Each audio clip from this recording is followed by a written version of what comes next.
ദൈവനാമത്തിന് മഹത്വമുണ്ടായിരിക്കട്ടെ. യേശു ക്രിസ്തുവിന്റെ പുതിയ നിയമ രക്ഷയുടെ ഉപദേശം എന്ന വാട്സപ്പ് ഗ്രൂപ്പിൽ നിത്യജീവന്റെ മൊഴികൾ എന്ന വചന പരമ്പരയിൽ അടിയന് വന്ന് പ്രസംഗിക്കാൻ ദൈവം ഇടയാക്കിയ കൃപയ്ക്കായി നന്ദിയോടെ സ്തുതിക്കുന്നു. ഇതിൽ അവസരം തന്ന എല്ലാ അഡ്മിന്മാരോടുമുള്ള നന്ദിയെ ഈ തരുണത്തിൽ അറിയിക്കുന്നു. അതുപോലെ തന്നെ ഞങ്ങളുടെ വാട്സപ്പിലും ഫേസ്ബുക്കിലും യൂട്യൂബിലും ശ്രദ്ധിക്കുന്ന എല്ലാ ശ്രോതാക്കളെയും യേശു ക്രിസ്തുവിന്റെ നാമത്തിൽ വന്ദനം ചെയ്യുന്നു. നമ്മൾ കഴിഞ്ഞ ദിവസങ്ങളിൽ ചിന്തിച്ചു കൊണ്ടിരുന്നത് ഉൽപ്പത്തി പുസ്തകം 20-ാം അധ്യായത്തിൽ നിന്നാണല്ലോ. അതായത് അബ്രഹാമിന്റെ ഏഴുവിധ അനുഗ്രഹങ്ങൾ എന്ന ഭാഗം ആണല്ലോ നമ്മൾ ചിന്തിച്ചു കൊണ്ടിരുന്നത്.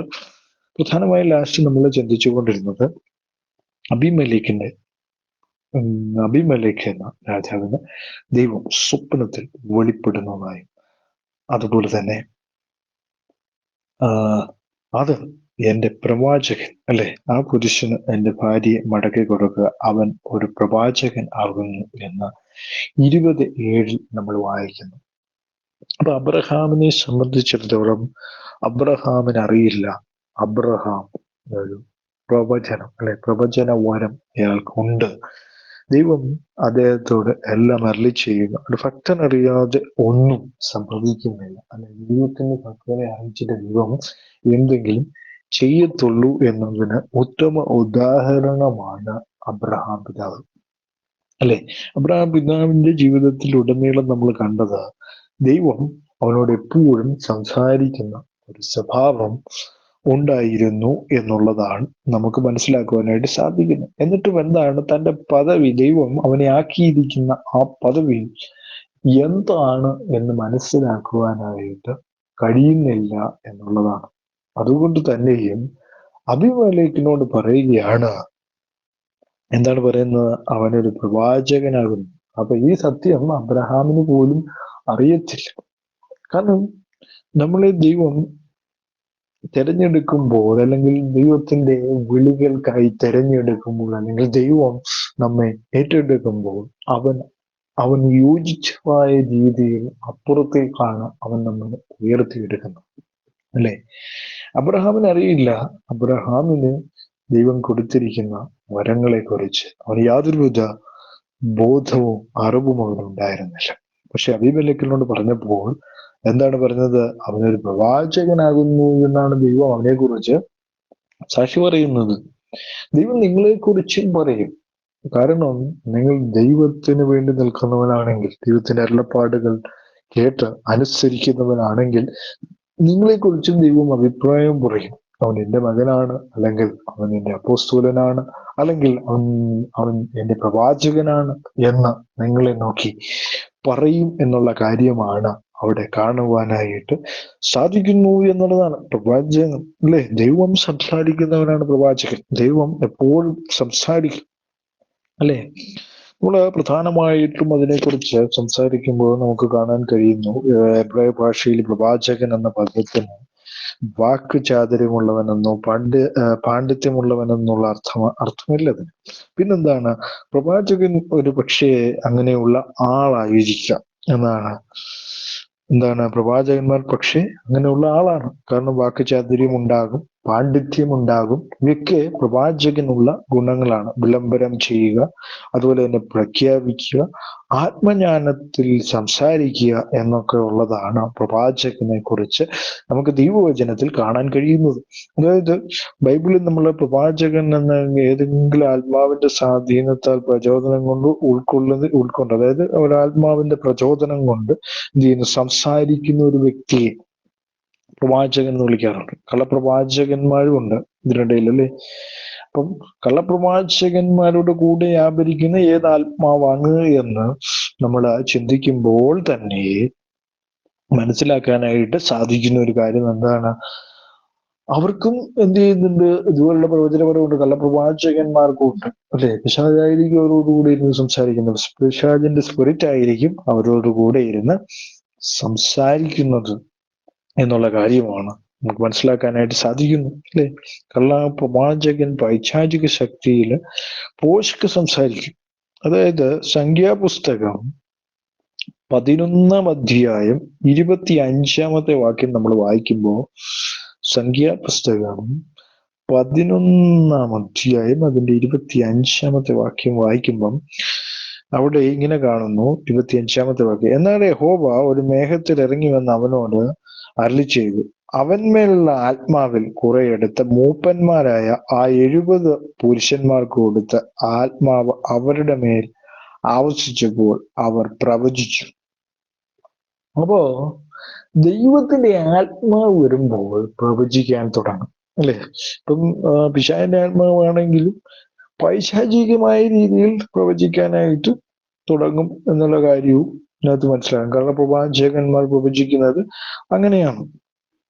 അപ്പോ ഇവിടെയും നമുക്ക് മനസ്സിലാക്കുവാനായിട്ട് സാധിക്കുന്ന ഒരു കാര്യം എന്താണ്? ദൈവത്തിന്റെ ആത്മാവ് വരുമ്പോഴാണ് നമുക്ക് പ്രവചനവചനം ജപിക്കുന്നത്. ആവർത്തന പുസ്തകം 18-ാം അധ്യായം അതിന്റെ 18-ാമത്തെ വാക്യത്തിലേക്ക് നമ്മൾ വരുമ്പോൾ, ആവർത്തന പുസ്തകം 18-ൽ രേഖപ്പെടുത്തിയിരിക്കുന്നത് ഇങ്ങനെയാണ്. 18-ാമത്തെ വാക്യത്തിൽ: നിന്നെ പോലെ ഒരു പ്രവാചകനെ ഞാൻ അവർക്ക് അവരുടെ സഹോദരന്മാരുടെ ഇടയിൽ നിന്ന് എഴുന്നേൽപ്പിച്ച് എന്റെ വചനങ്ങളെ അവന്റെ നാവിന്മേലാക്കും.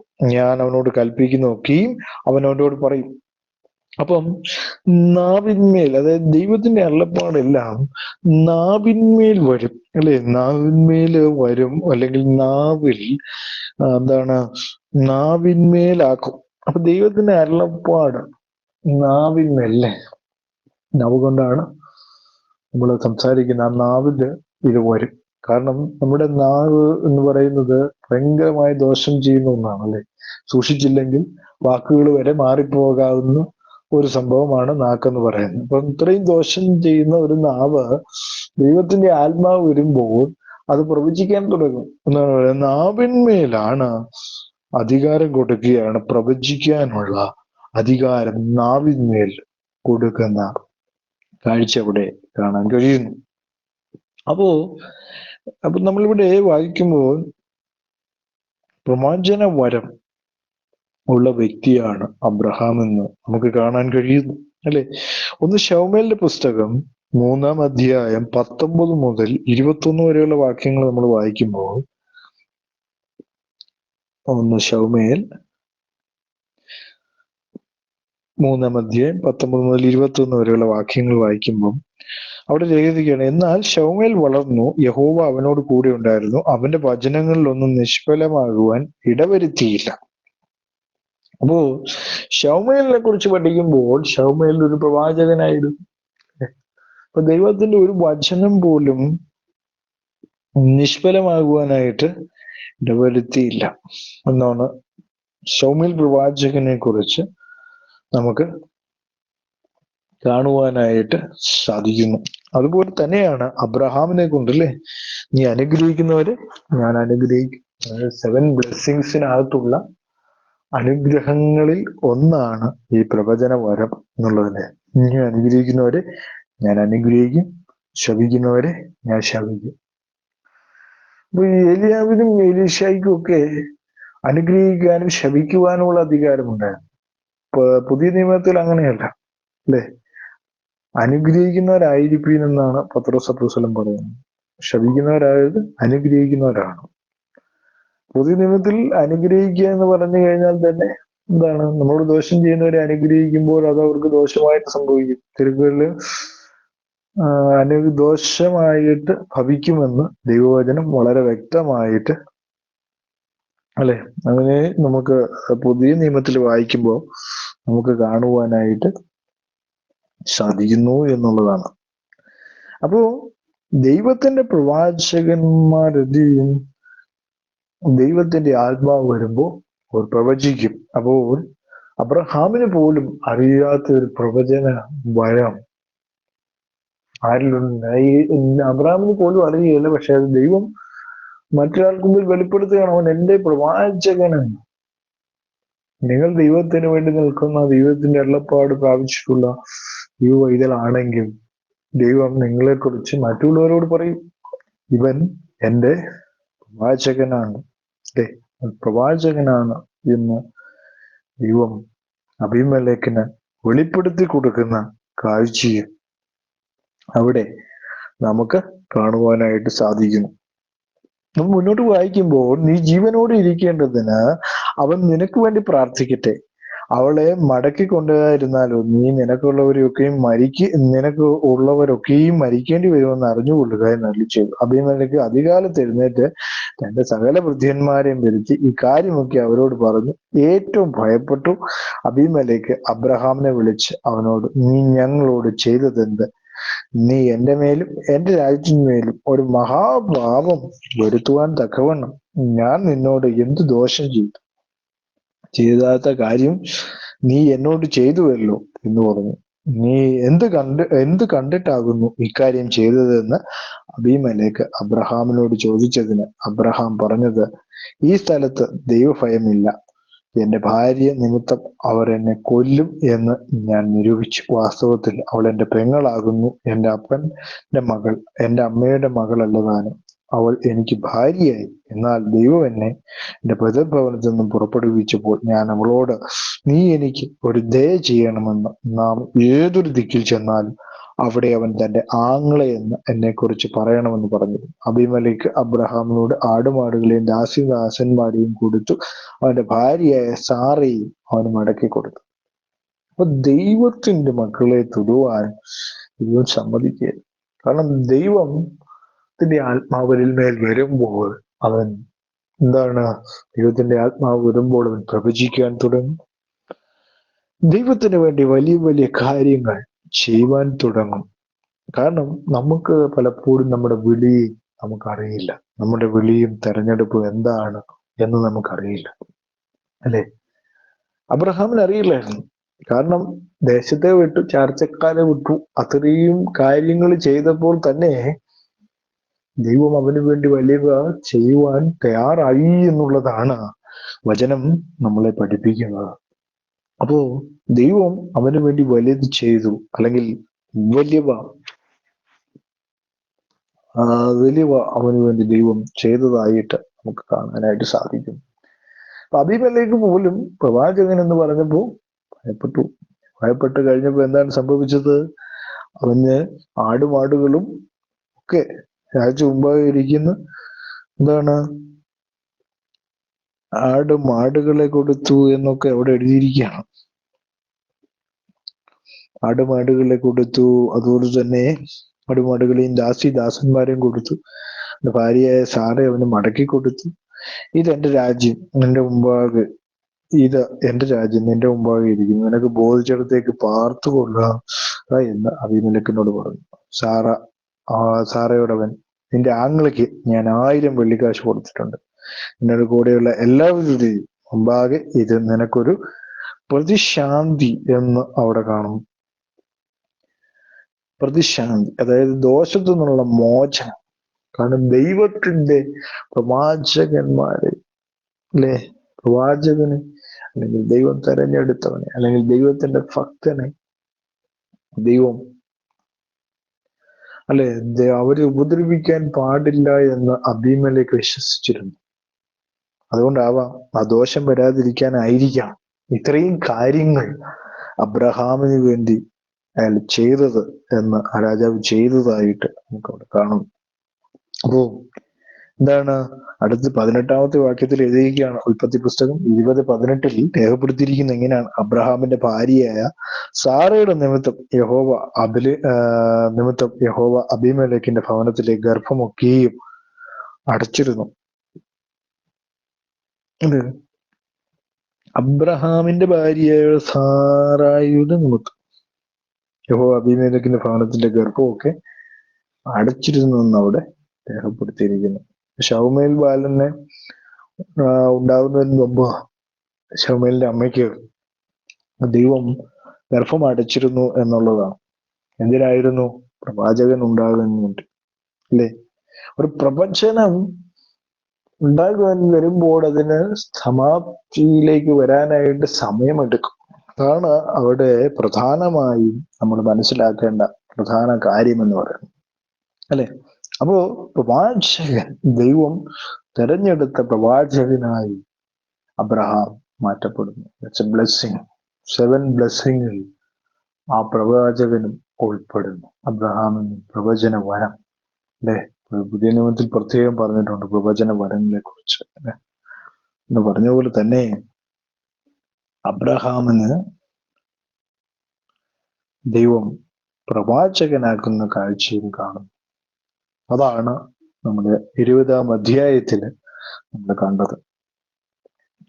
21-ാം അധ്യായത്തിലേക്ക് വരുമ്പോ അവിടെ എഴുതിയിരിക്കുകയാണ്, അനന്തരം യഹോവ താൻ അരുളി ചെയ്തിരുന്നത് പോലെ സാറയെ സന്ദർശിച്ചു. തന്റെ വാഗ്ദത്തം താൻ വാഗ്ദത്തം ചെയ്തിരുന്നത് യഹോവ സാറയ്ക്ക് നിവർത്തിച്ചു കൊടുത്തു. അപ്പോ എന്തായിരിക്കാം ഈ സാറയ്ക്ക് ദൈവം വാഗ്ദത്തം ചെയ്തിരുന്നത്? എല്ലാവർക്കും അറിയാവുന്ന കാര്യമാണ്.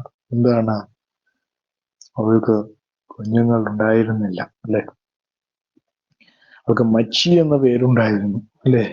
അന്ന് കാരണം ജനത്തിന് മുമ്പിൽ അവൾ എന്ത് ചെയ്യാണ്? കുഞ്ഞുങ്ങളില്ല എന്ന് പറയുമ്പോൾ മച്ചി എന്നുള്ള ആ വാക്കിന് അവൾ ആ പേരിന് യോഗ്യതയായി, അല്ലെങ്കിൽ ആ യോഗ്യതയുള്ളവളായി, അല്ലെങ്കിൽ ആ പേരിൽ അവൾ അങ്ങനെ നിലനിൽക്കുമ്പോൾ തന്നെ ദൈവം അവൾക്ക് വാഗ്ദത്തം കൊടുത്തു. ഇത്രയും വയസ്സിലല്ലേ, ഇത്രാമത്തെ വയസ്സിൽ നീ പ്രസവിക്കും, അല്ലെ? അബ്രഹാമിന് 100-ാമത്തെ വയസ്സിൽ ഒരു കുഞ്ഞ്, അല്ലെ? അപ്പോ ദൈവം സന്ദർശിക്കുമെന്ന് പറഞ്ഞാൽ അവൻ വ്യക്തമായും സന്ദർശിക്കുന്ന ദൈവമാണ്. ഞാൻ കഴിഞ്ഞ എപ്പിസോഡുകളിലൊക്കെ പറഞ്ഞതുപോലെ അവൻ വാക്ക് പറഞ്ഞാൽ മാറാത്ത ദൈവമാണ്. അപ്പൊ ആ ദൈവത്തെയാണ് നമ്മൾ ആരാധിക്കുന്നത്, നമ്മൾ സ്തുതിക്കുന്നത്, നമ്മൾ ആ ദൈവത്തെയാണ് നമ്മൾ അറിയുന്നത്. അപ്പൊ ആ ദൈവത്തെ നമ്മൾ അറിയുമ്പോൾ ആ ദൈവം നമ്മുടെ ജീവിതത്തിൽ വലിയ ചെയ്യാൻ തുടങ്ങും. നിന്നെ കേൾക്കുന്ന പ്രിയ ജനമേ, നിങ്ങൾ ഏത് വേദനയിലാണെങ്കിലും, ഏത് കഷ്ടതയിലാണെങ്കിലും, ഏത് പ്രയാസത്തിലാണെങ്കിലും ആ ദൈവം നിങ്ങൾക്ക് വേണ്ടി വലിയ ചെയ്യുന്ന ദൈവമാണ്.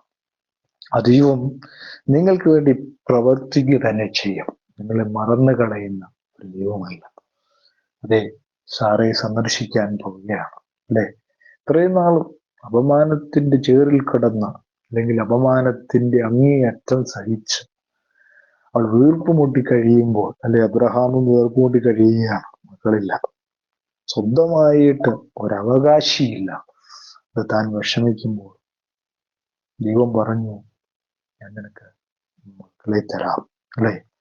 ആ അനുഗ്രഹത്തിലേക്ക് അബ്രഹാം അടുത്തുകൊണ്ടിരിക്കുന്ന കാഴ്ചയാണ് നമുക്ക് കാണാൻ കഴിയുന്നത്. എന്തായിരുന്നു ആ കാഴ്ച? അബ്രഹാമിന്റെ വാർദ്ധക്യത്തിൽ ദൈവം അവനോട് അരുളി ചെയ്ത അവധിക്ക് സാറ ഗർഭം ധരിച്ച് ഒരു മകനെ പ്രസവിച്ചു, അല്ലെ? ദൈവം വാക്ക് പറഞ്ഞാൽ മാറാത്തവനാണ്. അതാണ് നമ്മുടെ ദൈവത്തിന്റെ ഒരു പ്രത്യേകത എന്ന് പറയുന്നത്. അവൻ വാക്ക് പറഞ്ഞാൽ ഒരു ശകലം പോലും പുറകോട്ട് മാറുന്ന ദൈവമല്ല.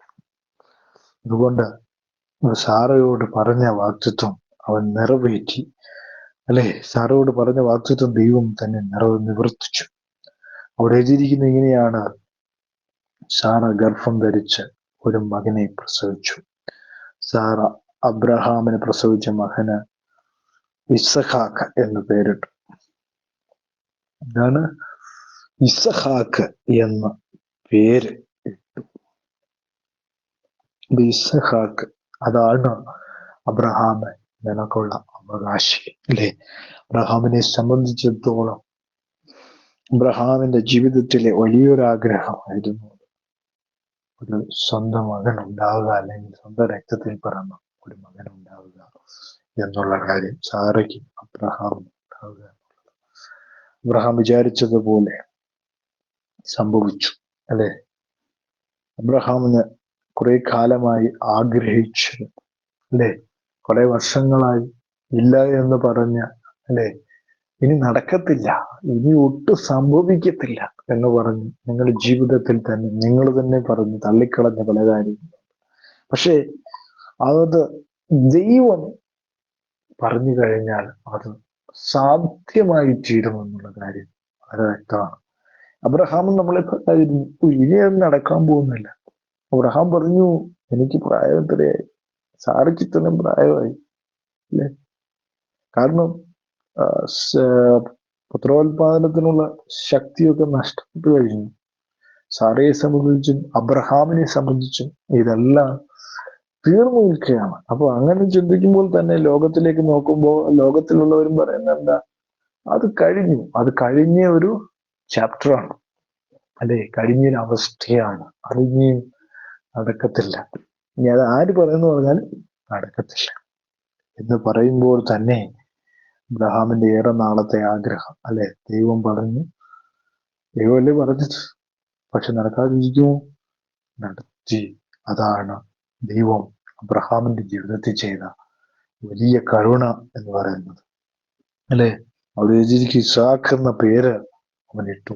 ദൈവം അബ്രഹാമിനോട് കൽപ്പിച്ചിരുന്നത് പോലെ അവൻ തന്റെ മകനായ ഇസാഖിന് 8-ാം ദിവസം പരിച്ഛേദന കഴിച്ചു. തന്റെ മകനായ ഇസാഖ് ജനിച്ചപ്പോൾ അബ്രഹാമിന് 100 വയസ്സായിരുന്നു, അല്ലെ? 100 വയസ്സ്. അന്നത്തെ കാലത്തൊക്കെ, ഇന്നത്തെ കാലത്തൊക്കെ 100 വയസ്സുള്ള അപ്പച്ചനും അമ്മച്ചിക്കും ഉണ്ടെന്ന് പറഞ്ഞു കഴിഞ്ഞാൽ അത്ഭുതമാണ്. നേരെ നിൽക്കാൻ കഴിയില്ല, അല്ലെ? നേരെ നിൽക്കാനൊന്നും വയ്യ, പല്ലും വായിലൊന്നും കാണില്ല, മുഖമൊക്കെ ചുറ്റിച്ചുലങ്ങി ഉള്ള അവസ്ഥയിലൂടെ, അല്ലെ? അന്നത്തെ കാലത്ത് അബ്രഹാമിന് 100 വയസ്സുണ്ടെന്ന് പറയുമ്പോൾ തന്നെ ദൈവം ആരോഗ്യവും ദൈവം കൊടുത്തിട്ടുണ്ടാവും, അല്ലെ? അത് ചിന്തിക്കേണ്ട ഒരു കാര്യമാണ്. 100-ാമത്തെ വയസ്സിൽ, ഇന്ന് 100 വയസ്സ് വരെ ജീവിച്ചിരിക്കുന്ന ആളുകൾ വളരെ വിരളമാണ്, അല്ലെ? സങ്കീർത്തനക്കാരൻ രചിക്കുന്ന ഏറിയാൽ 70 അല്ലെങ്കിൽ 60 എന്നൊക്കെ സങ്കീർത്തനക്കാരൻ പറയുമ്പോ അബ്രഹാമിന്റെ വയസ്സ് പറഞ്ഞിരിക്കുന്നത് എത്ര? 100-ാമത്തെ വയസ്സ്. 100-ാമത്തെ വയസ്സിൽ ഈ കുട്ടികളും ഉണ്ടായി. ഭയങ്കര അത്ഭുതമല്ലേ? നേരെ നിൽക്കാൻ കഴിയത്തില്ലാത്ത പ്രായമൊക്കെ, ആ പ്രായമൊക്കെ ആകുമ്പോ നമ്മുടെയൊക്കെ അവസ്ഥ എന്താകുമെന്ന് നമ്മളൊക്കെ ചിന്തിക്കേണ്ട ഒരു കാര്യം തന്നെയാണ്, അല്ലെ? 50 വയസ്സാകുമ്പോഴേക്കും ക്ഷീണം, ഇല്ലാത്ത രോഗങ്ങൾ എല്ലാം വന്നുകൊണ്ട് നമ്മൾ തകർന്ന് തരിപ്പണമായി നിൽക്കുന്ന ഒരു സമയത്ത് പോലും അബ്രഹാമിന് തന്റെ 100-ാമത്തെ വയസ്സിൽ കുഞ്ഞുണ്ടാകുന്നു. അപ്പൊ അബ്രഹാമിന് ആ കുഞ്ഞിനെ വളർത്തുവാനായിട്ടുള്ള ആരോഗ്യവും ശക്തിയും ബലവും ഒക്കെ ദൈവം കൊടുത്തിട്ടുണ്ടാവും, അല്ലെ? 100 വയസ്സെന്നൊക്കെ ചിന്തിക്കാൻ പറ്റുന്ന ഒരു കാര്യമല്ല. 100-ാമത്തെ വയസ്സിൽ ഒരു കുഞ്ഞ്, അല്ലെ? അവിടെ ദൈവത്തിന്റെ വാക്തത്വം വളരെ വലുതാണ്, അല്ലെ? 6-ാമത്തെ വാക്യത്തിലേക്ക് വരുമ്പോ ദൈവം എനിക്ക് ചിരിയുണ്ടാക്കി, കേൾക്കുന്നവരെല്ലാം എന്നെ ചൊല്ലി ചിരിക്കുമെന്ന് സാറ പറഞ്ഞു, അല്ലെ? ഇത്രയും നാളും മച്ചി എന്ന് പറഞ്ഞ് ജീവിക്കുക, പക്ഷെ കുട്ടികൾ ഉണ്ടായി കഴിഞ്ഞപ്പോ സാറ പറയുകയാണ്, ഇനിയിപ്പോ ഈ പ്രായത്തിൽ കുട്ടികൾ ഉണ്ടായല്ലോ എന്ന് പറഞ്ഞുകൊണ്ട് ആളുകൾ എന്നെ നോക്കി ചിരിക്കും എന്ന് പറഞ്ഞു. അപ്പൊ 7-ാമത്തെ വാക്യത്തിൽ ചോദിക്കുകയാണ്, സാറ മക്കൾക്ക് മുല കൊടുക്കുമെന്ന് അബ്രഹാമിനോട് ആർ പറയുമായിരുന്നു? അവന്റെ വാർദ്ധക്യത്തിലല്ലോ ഞാൻ മകനെ പ്രസവിച്ചതെന്ന് അവൾ പറഞ്ഞു. 8-ാമത്തെ വാക്യത്തിൽ പൈതൽ വളർന്ന് മുലകുടി മാറി, ഇസ്ഹാക്കിന്റെ മുലകുടി മാറിയ നാളിൽ അബ്രഹാം ഒരു വലിയ വിരുന്ന് കഴിച്ചു. നിസ്സയദാസിയെ ഹഗാർ അബ്രഹാമിന് പ്രസവിച്ച മകൻ പരിഹാസിയെന്ന് സാറ കണ്ട് അബ്രഹാമിനോട്, ഈ ദാസിയെയും മകനെയും പുറത്താക്കി കളയുക, ഈ ദാസിയുടെ മകൻ എന്റെ മകൻ ഇസാക്കിനോട് കൂടെ അവകാശിയാകരുത് എന്ന് പറഞ്ഞു. അത് ശ്രദ്ധിക്കേണ്ട ഒരു കാര്യമാണ്. അവര് തന്നെയാണ് ദാസിയിൽ ഒരു മകൻ ഉണ്ടാകുമെന്ന് അബ്രഹാമും സാരയും കൂടെ തീരുമാനിച്ചു. ഇപ്പോ അവർക്ക് എന്താണ്? അവർ അധികപ്പറ്റായി മാറിയിരിക്കുന്നു. അന്ന് അവരെ കൊണ്ട് ആവശ്യമുണ്ടായിരുന്നു. ചില ആളുകൾക്ക് ചില കാലങ്ങളിൽ ചില ആളുകളെ കൊണ്ട് ആവശ്യങ്ങളുണ്ട്. അപ്പൊ ആവശ്യത്തിന് വേണ്ടി ആ ആളുകൾ എന്ത് ചെയ്യും? ഉപയോഗിക്കും. ഇപ്പൊ അവരെ കൊണ്ട് ആവശ്യമില്ല, കാരണം മക്കളുണ്ടായി. ഇനി അതിന് ആവശ്യം ഇല്ല. അബ്രഹാമിനും ഭാര്യയ്ക്കും എന്താണ്? അവരുടെ കാര്യങ്ങൾക്കൊരു അവകാശി വന്നു ചേർന്നിരിക്കുന്നു. അതുകൊണ്ട് തന്നെയും അവർക്ക് എന്താണ്? ഇനി അവരുടെ ആവശ്യം ഇല്ല. എത്രയും പെട്ടെന്ന് പുറത്ത് കളയുക, അല്ലേ? അബ്രഹാം കാണിച്ച മണ്ടത്തരം. കാരണം ഞാൻ പറഞ്ഞു, അവനൊരു പ്രവാചകനായിട്ട് പോലും, പ്രവാചകനാണെന്ന് പോലും അവൻ അറിയില്ല. ദൈവം മറ്റുള്ളവരോട് പരിചയപ്പെടുത്തി കൊടുക്കുകയാണ് അവൻ പ്രവാചകനാണ്, അല്ലെ, എന്റെ അരുളപ്പാട് അറിയിക്കുന്ന ആളാണ് എന്ന് വ്യക്തം. എന്നിട്ടും അബ്രഹാം ദൈവത്തിൽ നിന്ന് അനുസരണക്കേട് കാണിച്ചതിന്റെ ഫലമായിട്ടാണ് ഇസ്മായിൽ ഉണ്ടാകുന്നത്. അപ്പൊ ഇസ്മായിൽ ഇപ്പോ അധികപ്പറ്റായി മാറിയിരിക്കുന്നു എന്നുള്ള കാര്യമാണ് ഇവിടെ രേഖപ്പെടുത്തിയിരിക്കുന്നത്. അപ്പോ മകനെയും പുറത്താക്കി കളയുക. ഈ ദാസിയുടെ മകൻ എന്റെ മകൻ ഇസ്ഹാക്ക് കൂടെ അവകാശിയാകരുത് എന്ന് പറഞ്ഞു. അപ്പൊ എന്താ അടുത്ത വാക്യത്തിൽ ഈ ദാസിയുടെ മകൻ എന്റെ മകൻ ഇസ്ഹാക്കിനോട് കൂടെ അവകാശിയാകരുതെന്ന് പറഞ്ഞു. അതുകൊണ്ട് അടുത്ത് പറഞ്ഞേക്കുന്നത് വളരെ വ്യക്തമാണ്. ഇപ്പൊ അവർക്ക് അവകാശം വന്നു, അതുകൊണ്ട് ഇനി ഇസ്ഹാക്കിന്റെ കൂടെ ഇവൻ എന്ത് ചെയ്യരുത്, അവകാശിയാകാൻ പാടില്ല. തന്റെ മകൻ നിമിത്തം ഈ കാര്യം അബ്രഹാമിന് അനിഷ്ടമായി, അല്ലെ, ഭയങ്കരമായ അനിഷ്ടം. അന്ന് എന്താണ് അഗാറിന്റെ കാലത്ത് അബ്രഹാം ചെയ്ത തെറ്റിന്റെ വില, അല്ലെ. നമ്മള് ലോത്തിനെ കുറിച്ച് പറഞ്ഞപ്പോ ലോത്ത് ദൈവത്തെ വിളിക്കുകയല്ല, ഇത് ദൈവത്തെ വിളിച്ചിട്ടും ഇവിടെ ചില തെറ്റുകൾ ചെയ്യുന്നു, അല്ലെ. നമ്മള് പലപ്പോഴും ഇങ്ങനെയാണ്. അപ്പൊ ചില തെറ്റുകളൊക്കെ കാണുമ്പോൾ നമ്മൾ തന്നെ ചിന്തിക്കും ഇതൊക്കെ ദൈവം ക്ഷമിച്ചോളും. പക്ഷെ ദൈവത്തിന്റെ വചനങ്ങളും കൽപ്പനകളും നമ്മൾ എന്ത് ചെയ്യാൻ പാടില്ല, ലംഘിക്കാൻ പാടില്ല. അവൻ പറയുന്നത് കേൾക്കുക, അനുസരിക്കുക, ഓ എന്ന് പറയുവാൻ കഴിഞ്ഞാൽ നിങ്ങളുടെ ജീവിതത്തിൽ എന്താണ് ഇങ്ങനെയുള്ള ദോഷങ്ങൾ ഉണ്ടാകുകയില്ല. പക്ഷെ അബ്രഹാമിന്റെ ജീവിതത്തിൽ ഈ തെറ്റിന് അബ്രഹാം വലിയ വില കൊടുക്കേണ്ടി വന്നു, അല്ലേ. സ്വന്തം വഴികളും സ്വന്തം ആലോചനകളും, അല്ലെ, ഇതൊക്കെയാണ് അബ്രഹാമിനെ ഇങ്ങനെയൊരു തീരുമാനത്തിൽ അവസാനം അത് അവരെ ഇറക്കി വിടേണ്ട ഒരു അനിഷ്ടത്തിലേക്ക് അബ്രഹാമിനെ കൊണ്ട് എത്തിച്ചു എന്നുള്ളതാണ്.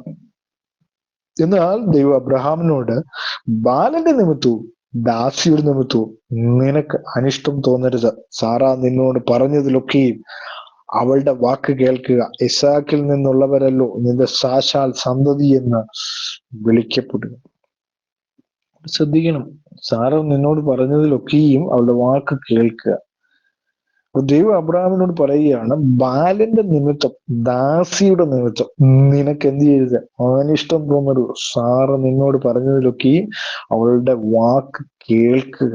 ഇസാക്കിൽ നിന്നുള്ളവരല്ലോ നിന്റെ സാക്ഷാൽ സന്തതി എന്ന് വിളിക്കപ്പെടുന്നത്. അപ്പൊ ഇസ്ഹാക്കിൽ നിന്നുള്ളവരാണ് എന്താണ് അബ്രഹാമിന്റെ സാക്ഷാൽ സന്തതികളെന്ന് വിളിക്കപ്പെടുന്നത്.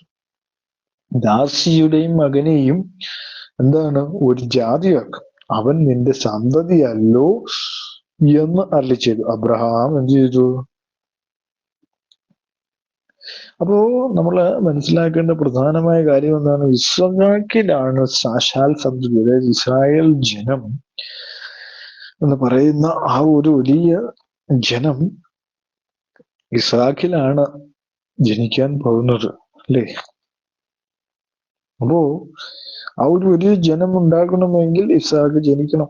ഇസ്ഹാക്ക് ജനിക്കാതെ ഒക്കത്തില്ല. അത് തന്നെയാണ് അവിടെ പറയുന്നത്, സാക്ഷാൽ സന്തതി എന്ന് വിളിക്കുന്നത്. ദാസിയുടെ മകനെയും ഞാൻ എന്ത് ചെയ്യും, ഒരു ജാതിയാക്കും. പക്ഷെ ദൈവം എന്ത് ചെയ്യുന്നില്ല, അതിനെ തള്ളിക്കളയുന്നില്ല. കാരണം താൻ ചെയ്ത തെറ്റ്, അബ്രഹാം ചെയ്ത തെറ്റ് ദൈവം എന്ത് ചെയ്യുന്നു, പരിഹരിക്കുന്ന കാഴ്ചയും അവിടെ നമുക്ക് കാണുവാനായിട്ട് സാധിക്കുന്നു എന്നുള്ളതാണ്. അപ്പോ 14-ാമത്തെ വാക്യത്തിലേക്ക് വരുമ്പോൾ അബ്രഹാം അധികാലത്ത് എഴുന്നേറ്റ്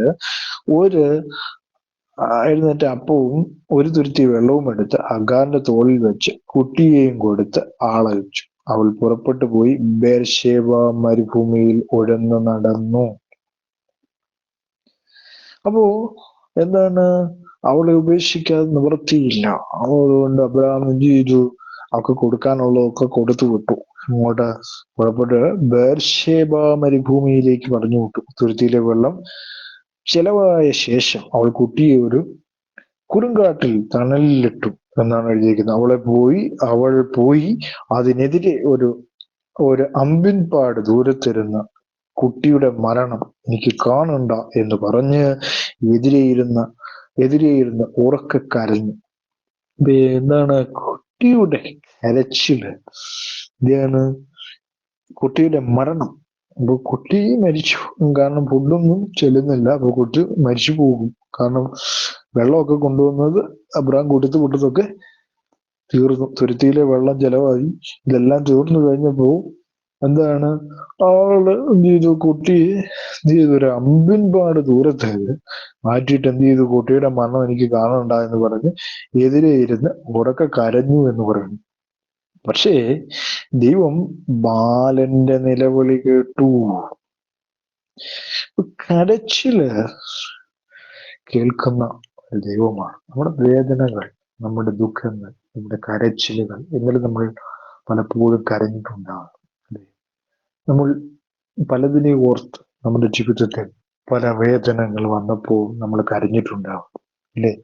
അതെല്ലാം ദൈവം കണ്ടിട്ടുണ്ട് എന്ന് പറഞ്ഞ് ആ കരച്ചിലിനെ ദൈവം മാനിക്കും. ഈ ബാലന്റെ കരച്ചിലിന്റെ നിലവിളി ദൈവം കേട്ടു എന്ന് വളരെ വ്യക്തമായിട്ട് രേഖപ്പെടുത്തി വെച്ചിരിക്കും.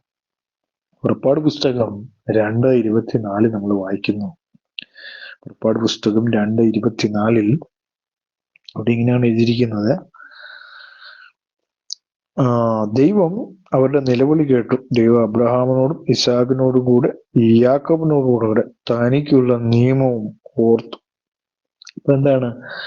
നിലവിളി കേൾക്കുന്ന, ഇന്നലെ ജീവിതത്തിൽ, നിങ്ങളുടെ ജീവിതത്തിൽ വന്ന ഭാരത്തെ ഓർത്ത് നിങ്ങൾ നിലവിളിച്ചിട്ടുണ്ടെങ്കിൽ നിങ്ങളുടെ ആ നിലവിളി ദൈവം കേൾക്കുന്നുണ്ട്. അപ്പൊ നിലവിളിക്ക് വളരെയധികം പ്രാധാന്യം കൊടുക്കുന്ന ഒരു ദൈവത്തെയാണ് നമ്മൾ ആരാധിക്കുന്നത്, നമ്മൾ സ്തുതിക്കുന്നത് എന്നുള്ള കാര്യം മറന്നു പോകരുത്. അപ്പോ അബ്രഹാമിന്റെ ദാസിയായ ദാസിയിലുണ്ടായ മകന്റെ നിലവിളി ദൈവം കേട്ടു. നിലവിളിക്ക് മുമ്പിൽ മറഞ്ഞു നിൽക്കുന്ന ഒരു ദൈവത്തെ അല്ല. കാരണം ഇന്നലകളിൽ നിങ്ങൾ നിലവിളിച്ചിട്ടുണ്ടാവാം. നിങ്ങളുടെ ജീവിതത്തിൽ വേദനകൾ വന്നപ്പോൾ, ഭാരങ്ങളിൽ വന്നപ്പോൾ നിങ്ങൾ നിലവിളിച്ചിട്ടുണ്ടാവാം. ആ നിലവിളി മറക്കാത്ത ദൈവം നിങ്ങൾക്ക് വേണ്ടി അതിശയങ്ങൾ പ്രവർത്തിക്കുന്ന ദൈവമാണ്. അല്ലെ? ആ ദൈവം നിലവിളി കേട്ടു എന്ന് കാണുന്നു. എന്താണ്? ദൈവത്തിന്റെ ദൂതൻ ആകാശത്തു നിന്നും ഹഗാറിനെ വിളിച്ച് അവളോട്, ഹഗാരെ, നിനക്ക് എന്ത്? നീ ഭയപ്പെടേണ്ട. ബാലൻ ഇരിക്കുന്നിടത്ത് നിന്ന് എന്റെ നിലവിളി, ബാലൻ ഇരിക്കുന്നിടത്ത് അവന്റെ നിലവിളി ദൈവം കേട്ടിരിക്കുന്നു. നീ ചെന്ന് ആ ബാലനെ താങ്ങി എഴുന്നേൽപ്പിച്ചു കൊള്ളുക. ഞാൻ അവനെ ഒരു വലിയ ജാതിയാക്കുമെന്ന് അരുളിച്ചെയ്തു. അപ്പൊ എന്താണ്? ദൈവം ഒരിക്കലും മറന്നു കളയുന്ന ദൈവമല്ല. നിലവിളിക്ക് മുമ്പിൽ ദൈവം ഉത്തരമരുളും. എന്നെ കേൾക്കുന്ന പ്രിയ ജനമേ, നിങ്ങൾ ദൈവത്തിന് മുമ്പ് നിലവിളിച്ചിട്ടുണ്ടോ? ആ ദൈവം നിങ്ങളെ കൈവിടുകയല്ല. ദൈവം നിങ്ങൾക്ക് വേണ്ടി വലിയ ചെയ്യുമെന്നുള്ളതാണ്. ഹഗാറിന്റെ മകന്റെ നിലവിളി കേട്ട ദൈവം ദൂതനെ അയച്ച് ഗീതു ആകാശം ഹഗാറിനെ വിളിച്ചവളോട്, ഇതാണ്, ഭയപ്പെടേണ്ട. ദൈവത്തിന്റെ ഒരു പ്രത്യേകത അതാണ്. നമ്മൾ ഭയപ്പെടുമ്പോഴാണ് നിലവിളിക്കുന്നത്. അല്ലെ? ഇനി എന്ത് ചെയ്യണമെന്നറിയാതെ സ്റ്റക്കായി നിൽക്കുമ്പോൾ, ജീവിതം എന്താ പറയുക, മുന്നോട്ട് പോകാൻ കഴിയാതെ, അല്ലെ, ഒരു തടസ്സം നിൽക്കുമ്പോഴാണ് അപ്പോൾ നമ്മൾ നിലവിളിക്കുന്നത്. ഇനി എന്താകും? ഇനി എന്ത് ചെയ്യും? അതാണ് ഇപ്പോൾ ഹഗാറിന്റെ കുട്ടിയുടെയും ജീവിതത്തിൽ വന്നിരിക്കുന്ന പ്രയാസം. ആ പ്രയാസത്തിൽ നിന്ന് ദൈവം പറയുകയാണ്, ഇനി ഭയപ്പെടേണ്ട. നീ മുന്നോട്ട് പോകുന്നില്ല എന്നുള്ള ഭയം അവരെ ഭരിക്കുമ്പോൾ, എന്നെ കേൾക്കുന്ന ആരോടൊക്കെ ജീവിതത്തിൽ വലിയൊരു ഭയം തട്ടുന്നുണ്ട്. അല്ലെ? ആ ഭയം സ്റ്റക്കായി നിൽക്കുമ്പോൾ നിങ്ങളുടെ നിലവിളിക്ക് മുമ്പിൽ ഇറങ്ങി വരുന്ന ഒരു ദൈവം സ്വർഗത്തിലുണ്ട് എന്നീ വചനം നമ്മോട് സംസാരിക്കുകയാണ്. ബാലൻ ഇരിക്കുന്നിടത്തു നിന്നും അവന്റെ നിലവിളി ദൈവം കേട്ടിരിക്കുന്നു. നീ ചെന്ന് ബാലനെ താങ്ങി എഴുന്നേൽപ്പിച്ചു കൊള്ളുക, ഞാൻ അവനെ ഒരു വലിയ ജാതിയാക്കുമെന്ന് അറിയിച്ചു. അപ്പൊ നിലവിളി കേട്ട് കഴിഞ്ഞാൽ ദൈവം വെറുതെ ഇരിക്കുകയല്ല, അവൻ വലിയ വാഗ്ദത്തങ്ങൾ ചെയ്യും. അപ്പോഴേ പറഞ്ഞു, എന്താ പറഞ്ഞത്? വലിയ ഒരു ജാതിയാക്കും. വാഗ്ദത്തം കൊടുത്തു. ദൈവം നിലവിളിക്ക് മുമ്പിൽ മറഞ്ഞിരിക്കുന്ന ദൈവമല്ല. നിലവിളിക്ക് പിന്നിൽ ദൈവം ഒരു വാഗ്ദത്തം കൂടി അയക്കും. അത് നിങ്ങളുടെ അനുഗ്രഹത്തിന് കാരണമായി തീരുന്ന വാഗ്ദത്തമായിരിക്കും. അതൊരു ശ്രദ്ധിക്കേണ്ട ഒരു കാര്യം തന്നെയാണ്. നിലവിളിക്ക് വാഗ്ദത്തം നിങ്ങളെ കാത്തുകിടക്കുന്നു എന്നുള്ളതാണ്. 8-ാമത്തെ വാക്യത്തിൽ എഴുതിയിരിക്കുകയാണ്, നീ ചെന്ന് ബാലനെ താങ്ങി എഴുന്നേൽപ്പിച്ചു കൊള്ളുക, ഞാൻ അവനെ ഒരു വലിയ ജാതിയാക്കുമെന്ന് അരുളി ചെയ്തു. 19-ാമത്തെ വാക്യത്തിൽ ദൈവം അവളുടെ കണ്ണ് തുറന്നു. അല്ലെ, കണ്ണ് തുറന്നു. അപ്പൊ ചില നിലവിളിക്ക് പിന്നിൽ ദൈവം, നമ്മുടെ കണ്ണ് അടഞ്ഞായിരിക്കും. നിലവിളികളിലൊക്കെ നമുക്ക് ദൈവത്തെ കുറിച്ച് അറിയാനുള്ള കണ്ണ് അടഞ്ഞിരിക്കുകയായിരിക്കും. ദൈവം ആ കണ്ണൂടെ തുറക്കും. കാരണം നമുക്ക് വേണ്ടി അത്ഭുതം പ്രവർത്തിക്കുന്ന, നമ്മളെ സഹായിക്കുന്ന ഒരു ദൈവം ഉണ്ട് എന്ന് നമ്മളെ വെളിപ്പെടുത്തി തരും. അതാണ് കണ്ണ് എന്ത് ചെയ്യും, കണ്ണ് തുറക്കും. അതെ, കണ്ണുകളെ തുറക്കും ദൈവം. സംഖ്യാപുസ്തകം 22:31 വായിക്കുമ്പോൾ, സംഖ്യാപുസ്തകം 22:31 നമ്മൾ വായിക്കുമ്പോൾ അവിടെ കാണുന്നു, 31-ാമത്തെ വാക്യത്തിൽ രേഖപ്പെടുത്തിയിരിക്കുന്ന എങ്ങനെയാണ്, അപ്പോൾ യഹോവ ബിലെയാമിന്റെ കണ്ണ് തുറന്നു, യഹോവയുടെ ദൂതൻ വാളൂരി പിടിച്ചുകൊണ്ട് നിൽക്കുന്നത് അവൻ കണ്ട് സാഷ്ടാംഗം വീണ് നമസ്കരിച്ചു. അപ്പോ ദൈവത്തിന്റെ വലിയ പ്രവർത്തികൾ കാണുവാനുള്ള കണ്ണ് ഇത് നമുക്ക് തുറന്നു തരും നിലവിളിക്ക് മുമ്പ്. അല്ലെ, നമ്മുടെ നിലവിളി കേൾക്കുന്ന ദൈവം നമ്മുടെ കണ്ണ് തുറക്കുന്നവനായ ദൈവമാണ്. അല്ലേ, ഖഗാറിന്റെ കണ്ണ് തുറന്നു. അല്ലേ, കാരണം ദൈവം പുതിയവ സൃഷ്ടിക്കുവാൻ വേണ്ടി, അല്ലെങ്കിൽ പുതിയ വഴികൾ തുറക്കാൻ വേണ്ടി നമ്മുടെ കണ്ണുകളെ അവൻ തുറക്കും. അതെ, അത് കാണുവാൻ നമ്മളെ ദൈവം ഒരുക്കുന്നതാണ്. നമ്മുടെ കണ്ണുകളെ തുറക്കുന്ന ആ കാഴ്ചയും നമുക്ക് അവിടെ കാണുവാനായിട്ട് സാധിക്കുന്നു എന്നുള്ളതാണ്. അപ്പോൾ അവളൊരു നീരുറവ കണ്ടു, ചെന്ന് തുരുത്തിയിൽ നിന്നും വെള്ളം നിറച്ച് ബാലനെ കുടിപ്പിച്ചു. ദൈവം ബാലനോട് കൂടി ഉണ്ടായിരുന്നു. അവൻ മരുഭൂമിയിൽ പാർത്തു. മുതിർന്നപ്പോൾ ഒരു വില്ലാളിയായി തീർന്നു. അവൻ പാരാൻ മരുഭൂമിയിൽ പാർത്തു. അവന്റെ അമ്മ മിസ്രയീമിൽ നിന്നും അവനൊരു ഭാര്യയെ കൊണ്ടുവന്നു എന്ന് പറയുന്നു. അപ്പം ദൈവം മറന്നു കളയുന്ന ദൈവമല്ല, നിലവിളിക്ക് മുമ്പിൽ വലിയവ ചെയ്യുന്ന ദൈവമാണ്. അപ്പം ഈ വചനം നമ്മളോട് സംസാരിക്കുകയാണ്, നമ്മുടെ നിലവിളിക്ക് മുമ്പിൽ അവൻ പ്രവർത്തിക്കാതെ ഇരിക്കുകയില്ല. അവൻ പ്രവർത്തിക്കുന്ന ദൈവമാണ്.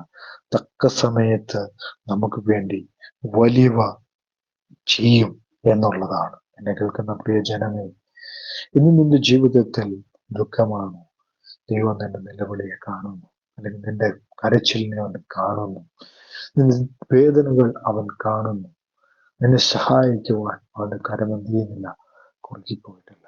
തക്ക സമയത്ത് നിനക്ക് വേണ്ടി ഉത്തരമരുളുന്ന ദൈവമാണ് എന്ന് ഈ പറയുന്ന ഇസ്മായേലിന്റെ നിലവിളി കേട്ട ദൈവം നിങ്ങളെ സഹായിക്കും. ഈ വചനങ്ങൾ നിങ്ങൾക്ക് അനുഗ്രഹമായെങ്കിൽ ഞാൻ നിങ്ങൾക്ക് വേണ്ടി പ്രാർത്ഥിക്കുവാൻ പോവുകയാണ്. മഹാപരിശുദ്ധനും നിത്യനുമായ ദൈവമേ, വചനം കേട്ട എല്ലാവരെയും ദൈവം ധാരാളമായി സമൃദ്ധിയായി അനുഗ്രഹിക്കണം. കർത്താവ് കൃപയാൽ എല്ലാവരെയും നിറയ്ക്കണം. കാരണം ഇതിൽ അഡ്മിന്മാരായി പ്രവർത്തിക്കുന്ന എല്ലാവരെയും കർത്താവിന്റെ കരങ്ങളിൽ ഏൽപ്പിച്ച് പ്രാർത്ഥിക്കുന്നു. അനുഗ്രഹിക്കണം, സഹായിക്കണമേ എന്ന് പ്രാർത്ഥിക്കുന്നു.